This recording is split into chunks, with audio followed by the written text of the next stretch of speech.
Silakan. Mengenai law progresif yang di situ tujuannya keadilan, tapi kepastian hukumnya itu mungkin nggak bisa tercapai. Ya, betul. Karena bagaimana seorang penegak hukum bisa mengajukan sampai ke tingkat hakim ketika pakai law progresif. Maksud saya begini, Prof.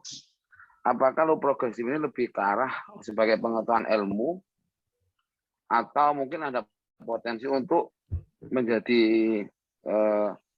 hukum di Indonesia atau sebagai apa? Terima kasih, Prof. Ya, terima kasih. Jadi pemahaman progresif itu menurut saya bukan semata-mata bicara soal mewujudkan keadilan, tetapi bicara soal yang substansial. Contoh, kasus yang pernah saya sampaikan, Macicai. Macicai itu menikah tanpa akte perkawinan. Punya anak satu. Suaminya mantan Menseknek Orde Baru, Pak Murdiono. Ketika Pak Murdiono meninggal, itu keluarga Pak Murdiono tidak ada yang mengakui bahwa itu anaknya Pak Murdiono. Maka lawyer dari Macica mengajukan ke MK saat itu untuk minta penetapan. Nah, kebetulan MK saat itu hakimnya adalah Prof. Mahfud MD. Oleh Prof. Mahfud MD, perkawinan yang tanpa akte itu tetap anak itu punya hubungan perdata dengan bapaknya. Kalau Anda dasarnya BW, bergerak bad book atau KUA perdata, iya. Kalau BW atau hukum barat itu absolut yang namanya akte. Tapi ini kan di negara Indonesia. Tidak harus berlaku absolut KUA perdata. Kalau memang adanya dia menikah, ya harus diterima. Ono saksi ini kok, ono foto ini kok waktu akte nikah. Memang tidak dicatat. Apalah artinya catatan? Kalau catatan itu penuh kepalsuan. Ini yang diinginkan oleh progresif. Bukan bicara seakan-akan mewujudkan keadilan, enggak. Bicara apa adanya, alami. Bahwa secara de facto memang terjadi pernikahan. Walaupun tidak ada akte. Yang memerintah akte kan bukan hukum di Indonesia, tapi hukum Belanda. Coba dibuka KUA Perdata. Antara pasal 80-an. Bahwa sebuah perkawinan itu hanya bisa dibuktikan dengan akte perkawinan. Nah, itu KUA Perdata. Nah, kita dipaksa memang oleh penjajah untuk berlaku itu. Nah, Prof. Mahfud MD tidak mau menerima itu.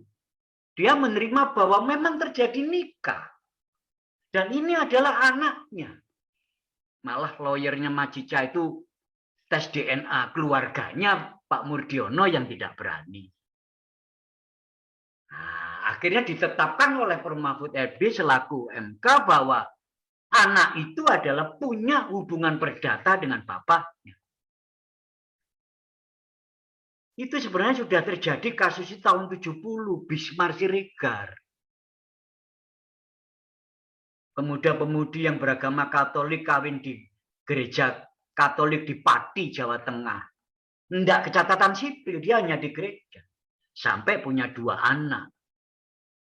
Nah, dia pindah ke Jakarta. Di Jakarta dapat masukan dari teman-temannya agar kecatatan sipil untuk minta penetapan kedua anak itu adalah anak yang sah.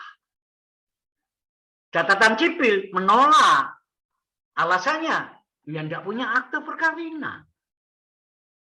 Karena dia menikah di gereja di depan pastor.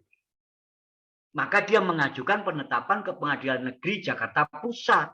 Yang saat itu hakimnya Bismar Siregar. Oleh Bismar Siregar ditetapkan bahwa kedua anak itu adalah anak hasil perkawinan yang sah. Catatan sipil itu administratif. Itu putusan Bismar Siregar. Jadi tahun 70 sebenarnya sudah terjadi hukum progresif menurut saya. Jadi jangan diartikan hukum progresif itu hanya semata-mata keadilan saja, tidak. Sesuatu yang alami kalau menurut saya. Makanya dia mengatakan bahwa hukum itu untuk manusia. Sesuatu yang alami. Yang diinginkan bukan yang formal, tetapi yang substansial. Jadi kalau faktanya menikah, ya harus diakui menikah. Hukum harus mengakui. Jangan hukum mengakui akte nikahnya. Aktenya, tapi bukan perbuatan yang real. Nah, itulah menurut saya progresif. Hanya memang kita sudah terjebak ratusan tahun dengan aturan Hindia Belanda. Kita mau keluar agak sulit. Makanya sampai di amandemen pasal 1 ayat 3 itu, kata Rechtsstaat sudah hilang di Undang-Undang Dasar 45. Itu harapan kita bisa lepas dari doktrin yang ratusan tahun itu. Nah, makanya lahir Undang-Undang 174. Apakah Undang-Undang 174 itu lahir terinspirasi oleh putusan Bismarck-Schirgar? Bisa ya, bisa tidak. Kata Bismarck, perkawinan yang sakral yaitu yang benar. Di depan agamanya masing-masing. Bukan di catatan sipil. Nah, itu Bismarck-Schirgar tahun 70 sudah berani. Keputusannya melanggar KUA Perdata atau Burger Wetbook. Termasuk Prof. Mahfud MD kemarin itu. Loh, memang nyata-nyata dia menikah kok. Hukum tidak mengakui apa ini. Nah, ini yang harus dianalisis. Kecuali memang tidak ada pernikahan. Wajib hukum menolak. Ini menikah. Ono foto nih, ono saksi nih. Lahirlah hasil pernikahan itu anak. Lu kok keluarganya dan hukum positif tidak mengakui. Karena hanya akte. Akte itu kan sesuatu yang formal. Benar kata Bismarck-Schirgar, itu administratif. Nah, kita butuh sesuatu yang real. Yang real itu yang bagaimana? Yang nyata-nyata berlangsung peristiwa itu. Itulah menurut saya Pak Sahabat tadi. Ya, itulah menurut saya yang namanya progresif.